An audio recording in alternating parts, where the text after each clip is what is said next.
تا ته به سبا له په پالنګ باندې جامې اچي بیا ښایسته ملګري به دې غاړې ته څیرې اچي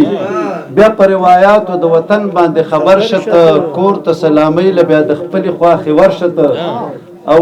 کور ته چې راورسې جامې به دې بدلې کړي کې به دې پیالو ته په وینځلو به یې ښکلې کړي او کله مازدیګر کې چې ښځله غورځوي اشنا پټ مخ به وځي اشنا او پټ مخ به راځي او چې خواښې له ورځې نو د سینې غنک کلک شه او واده دې مبارک شه او ځواني دې مبارک شه مخکې دې راوړی او که نه اوس به سرې مڼې راوړې او مخکې دې راوړې او که نه اوس به پیکوړې راوړې پټې په ډبي کې د مردان نه به پیړې راوړې او اوړي له کاټن جمي له ګرمې به جوړې راوړې اوس به د پیزار نمبر اشنا په خپل املا ساتي او ختم گنجایش شو د غلطۍ ټیک به املا ساتي او خلک ټول خفه که خو ملګری به پخلا ساتي او ځان په هر څه پوه کړه ګوره ځان به ښه مولا ساتي او خیر دی که چرګ نه وي کله غوښه کې پالک شه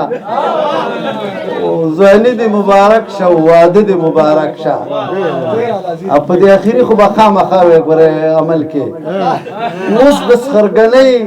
به د قبلې په شانې خیال ساتي او سر په بله واړه او په لاس کې به رومال ساتي او هره ورځ عمرې لزوم دغه به خپل چال ساتي